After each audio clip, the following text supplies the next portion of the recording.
मेरे प्यारे बच्चों, आज आप लोगों के सामने हम एक नवाचार मॉडल के रूप में जादुई मॉडल, रेखा गणितीय मॉडल को बताने के लिए आप लोगों के पास आया हूँ। आप लोग जान रहे हैं कि हम लोग मिडिल स्कूल में रेखा गणित भी पढ़ते हैं, 6वीं कक्षा में, 7वीं कक्षा में, 8वीं कक्षा में। आइए आज हम इस जादुई मॉडल से रेखा गणित के विषय में बहुभुज के बारे में पढ़ेंगे। ओके प्यारे बच्चों, आप लोग देख रहे हैं कि कबाड़ से जुगाड़ बनाया गया एक पुट्ठा का मॉडल है।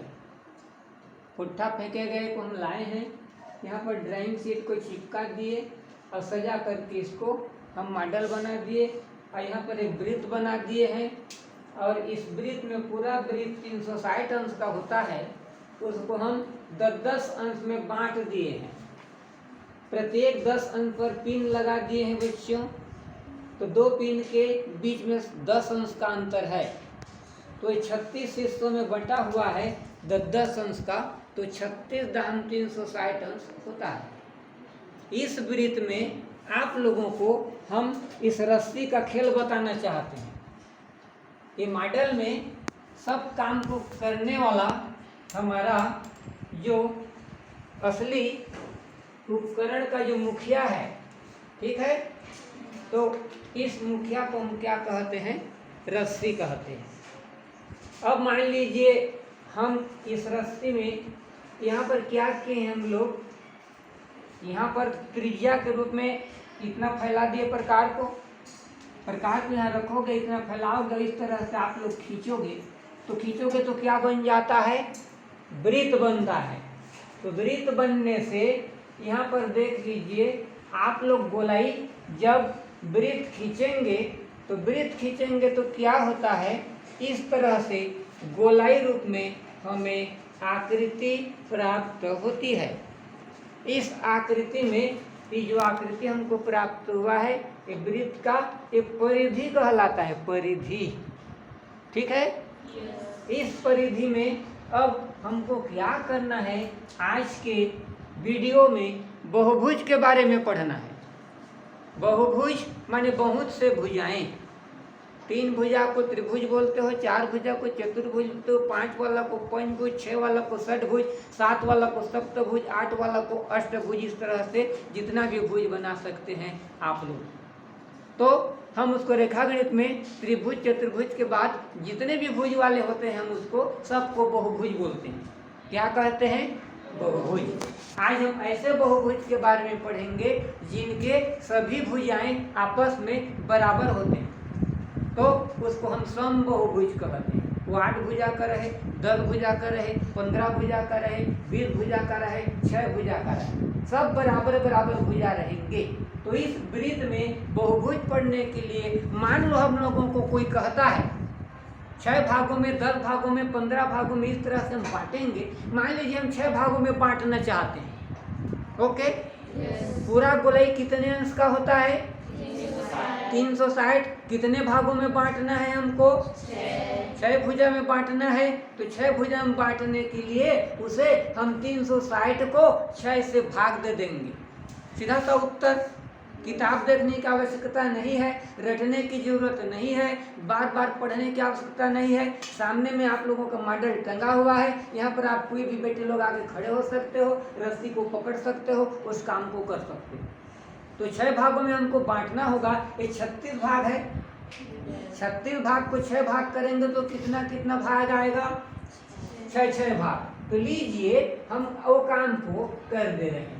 यहाँ पर हम चालू किए हैं 1 2 3 4 5 6 भुजा तक ले गए। यहाँ से 1 2 3 4 5 6 फिर ले गए, 1 2 3 4 5 6 फिर ले गए, और 1 2 3 4 5 6 फिर ले गए, 1 2 3 4 5 6 फिर ले गए, और 1 2 3 4 5 6 फिर ले गए। ओके।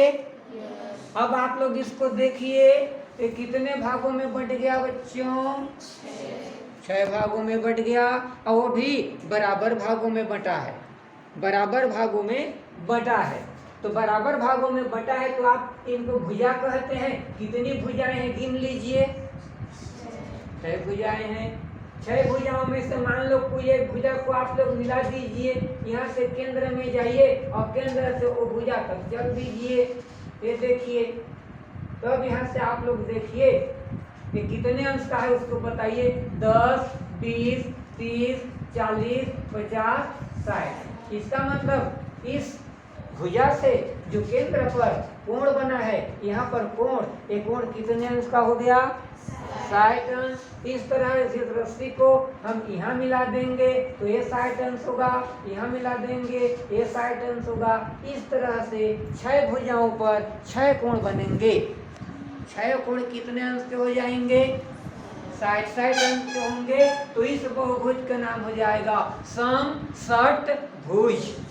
समषटभुज 6 भुजा वाली बराबर नाप के भुजा वाला है और 6 कोण उसके बराबर होते हैं। तो इस प्रकार की आकृति में जब हम पढ़ने जाते हैं और बराबर हेतु में बांटते हैं उसे कहा जाता है समबहुभुज।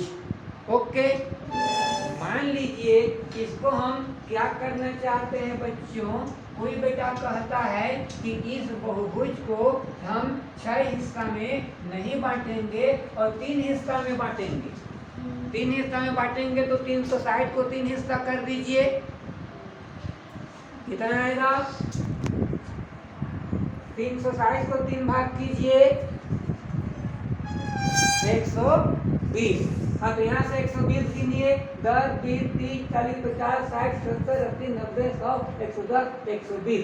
120 के पास इसको ले जाइए, यहाँ से फिर 120 ले जाइए, 1, 2, 3, 4, 5, 6, 7, 8, 9, 10, है ना। और उसके बाद कितना हो जाएगा, 11, 12, ये हो गया। और यहाँ से फिर ले जाइए इसको, फिर गिन लीजिए 12 हिस्सा, तो यहाँ हो जाएगा। वही बहुभुज हमारा जो हम 6 भागों में बांटे थे, अब कितने भागों में बट गया बच्चों, 3 भागों में बट गया। तो अब 360 को 3 हिस्सा करो तो कितना कितना अंश आया, 120। तब यहाँ पर देख लीजिए कि कितना हो जाएगा। यहाँ से हम केंद्र पे जाएंगे और यहाँ से दूसरे बिंदु पर आएंगे, इस तरह से आएंगे तो यहाँ एक कोण बना हुआ है। ये कोण कितने अंश का हो जाएगा, 120। यहाँ से रस्सी को यहाँ ले जाओगे तो ए 120 होगा और यहाँ से इसको ले जाओगे तो ए 120 होगा। इस तरह से 3 भागों में ए बटेगा तो प्रत्येक कोण 120 120 अंश के होंगे। तो इसे हम कहते हैं त्रिभुज। ऐसा त्रिभुज जिसकी तीनों भुजाएं आपस में बराबर हैं। यदि मान लीजिए कोई बेटा कहता है, मान लीजिए सर हम लोग इसे 4 भागों में बांटना चाहते हैं, कहेगा तो यहाँ से 4 भागों में बांट दीजिए तो 360 को 4 हिस्सा कीजिए, कितना आएगा, 9, 90। तो 90 आएगा, 9 में 0 लगाओगे, 1, 2, 3, 4, 5, 6, 7, 8, 9। यहाँ पे फिर 9, 1, 2, 3, 4, 5, 6, 7, 8, 9। यहाँ से फिर 9, 1, 2, 3, 4, 5, 6, 7, 8, 9। और यहाँ से फिर 90 करोगे तो यहाँ पर क्या हो जाएगा, ये ऐसा हो जाएगा। अब देखिए वही बहुभुज कितने हिस्सों में बट गया बच्चों, 4 भागों में बटा। तो इसको हम क्या कहेंगे, समबहुभुज के अंतर्गत चतुर्भुज बना है। इस चतुर्भुज से आप केंद्र में इसको मिलाओगे और दूसरे मैंने रेखा का बिंदु तक ले जाओगे तो ये कोण बना है कि नहीं बना, ये कितने अंश का बना है, 90। यदि इधर ले जाना चाहते हो, यहाँ से इधर ले जाओगे तो इधर 90 अंश का बनेगा। इस तरह 4 बार 90 90 बनेगा तो 90 90 90 90 4 भाग में कितना हो जाएगा, 9 चौक 36, 360 अंश। तो इसमें हो जाएगा हमारा, इसको चतुर्भुज कहा जाता है। इस तरह 360 हिस्सा में भी बांट सकते हो, 360 बहुभुज बन जाएगा। 20 भुजा में बांटोगे तो 20 बहुभुज बन जाएगा। 12 भुजा में बांटोगे तो 12 बहुभुज बन जाएगा। 15 भुजा में बांटोगे तो 15 बहुभुज बन जाएगा।